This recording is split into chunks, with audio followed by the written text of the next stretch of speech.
rally that just happened. For me to be back here, like I keep staying 35 minutes south of where I grew up here in Akron, Ohio, to hit the game winner in the All-Star game where me and my guys back in the back, we used to watch the All-Star game. And, I remember 25 years ago, we was 12, 11, wishing that we had the opportunity or the means to come up to Cleveland and see some of the greatest basketball players of all time because they inspired us so much. And for me to be here today, for my best friends, to be here for my wife and my kids and my family, my mom, and so many people that seen me grow from really a young toddler to who I am today. It was I couldn't picture that moment any better. To answer your second question, to be a part of the 75 greatest basketball players I ever play, it just takes me back to my childhood once again, growing up in Spring Hill, and having all my inspirations taped on my wall. Allen Iverson and, Jason Kidd, Gary Payton, Michael Jordan, Magic Johnson, Oscar Robertson, and to see those guys today and then be on stage with those guys, it is, you guys don't understand. You guys don't understand. I'm trying to make y'all understand as much as I can, but it's just crazy. Thank you. Well, Melissa in the front. Hey, Bron, over the last 19 years, whenever you've had a big moment in your career, you tweet a kid from Akron or you say a kid from Akron. What does that phrase mean to you?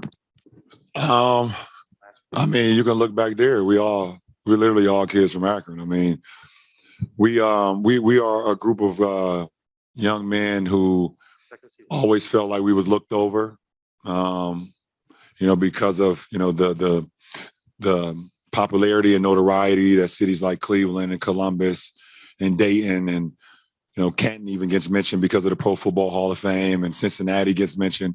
And we always felt like we was the flyover city.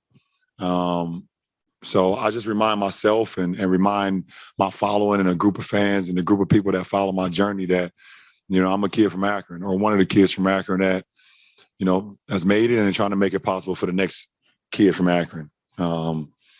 Yeah, that's what it's about. Jeff in the back left. Jeff Zilgett, USA Today. LeBron, what was it like watching Steph, especially in the third quarter? And then you're now 5-0 as a captain of picking all-star teams. What's your strategy when it comes to picking a team? First of all, Steph, come on, man. This guy is from a different planet.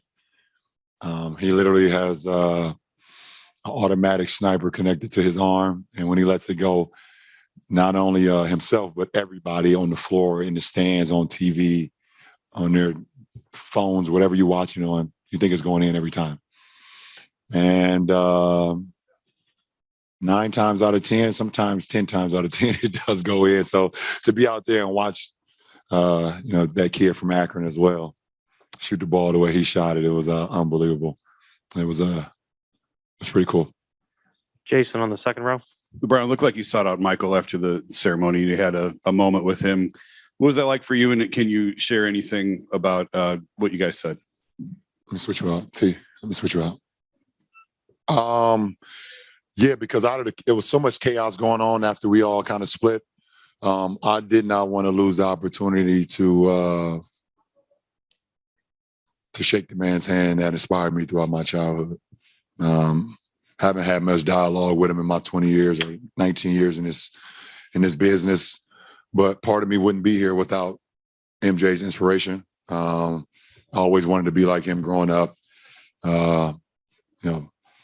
It's crazy that the game-winning shot tonight was a fadeaway, and it was inspired by MJ. The way he wore his shoes, the way he wore his uniform. All the way down to like some of the cars that he drove. How much he inspired me, and I didn't want to waste that opportunity because we're just not in the same building a lot, and haven't been in the same building a lot throughout my career, and it meant something to me. Marla, next seat. Marla, right now, our Akron Beacon Journal. Yeah, LeBron, just with everything that you've done with your old teammates for the whole week, you said this was beyond your dream, but I mean, is this something you'll remember for the rest of your life? I mean, I hope through great health. I hope so. Obviously, health is the most important, but I hope I will never forget this moment. And,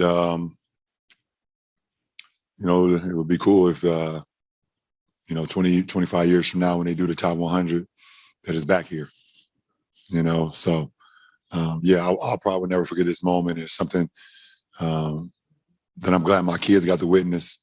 And, then when my grandkids show up at some point, I'll be able to show them some footage of what their granddad was able to accomplish when he played the game of basketball. Joe in the middle. Joe Varden, The Athletic.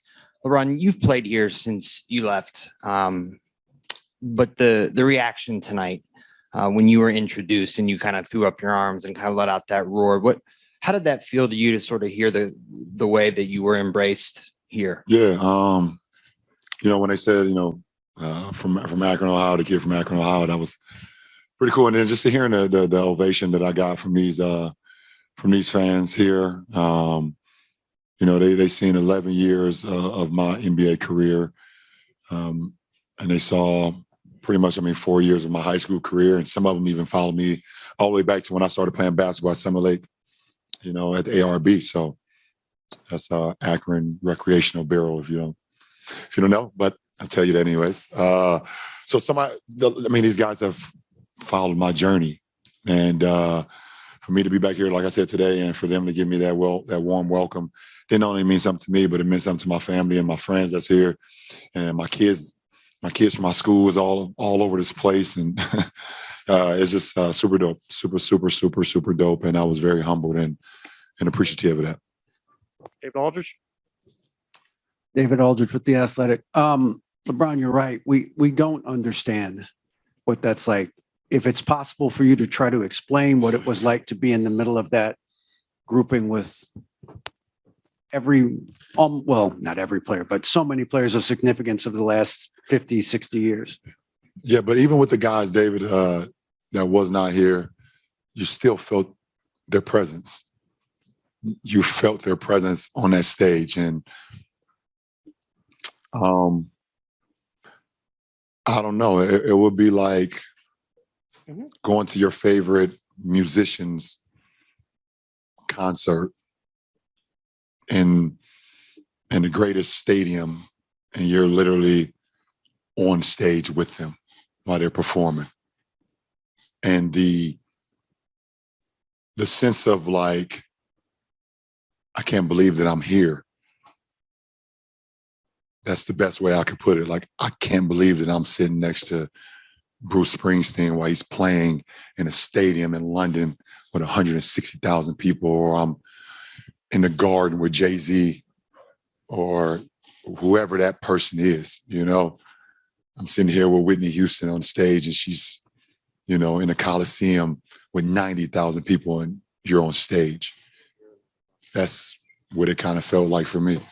I couldn't believe it. Every time they would announce another name, I didn't even get an opportunity to like rejoice in the player that they had named. It was like Gary Payton. I was like, wow.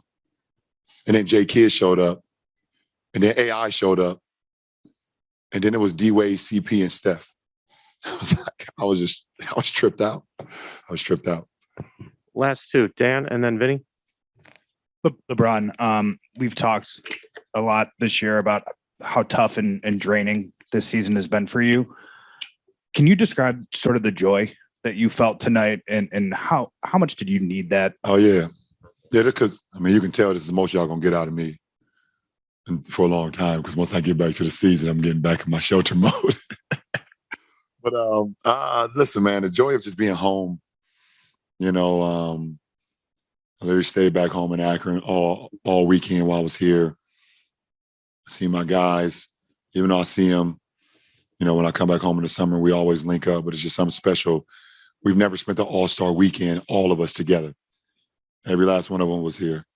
Sheehan, Willie, Drew, Frankie, Brandon, and Sheehan, we were all here together, like for the first time. And then, having my mom in the building and having my wife and my kids here, how much more can a man ask for, really?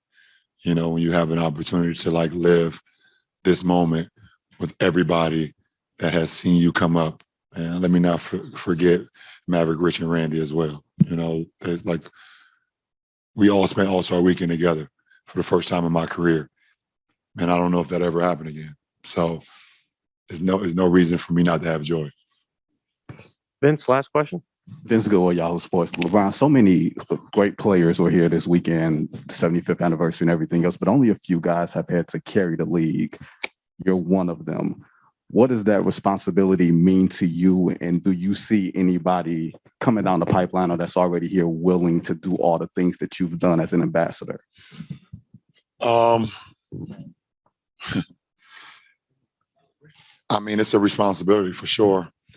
But somebody did it before me and put it in a position where it was my responsibility to make sure I kept it where it was and also make it even more grand and make it better than what it was and represent this league with the utmost respect. And, you know, I'm seeing my brother Carmelo walk down the hall right there. But just, you know, not only play the game the right way, but also mean something off the floor as well, because there's so many generations that look for inspiration. And it's always pretty cool to see the guys that come into our league and they say their favorite player growing up was LeBron James. That means something to me because I feel like it has so much more to do than just playing the game of basketball. And I hope it was also how I inspired them off the floor, you know, how to break the narrative of keeping your friends around, you know, and them being able to, you know, work a room without my presence. You know, being able to, you know, give back to your community in a way if you feel passionate about it. I've held that title of the ambassador league for nobody ever told me to do it, but I felt like if I wasn't going to do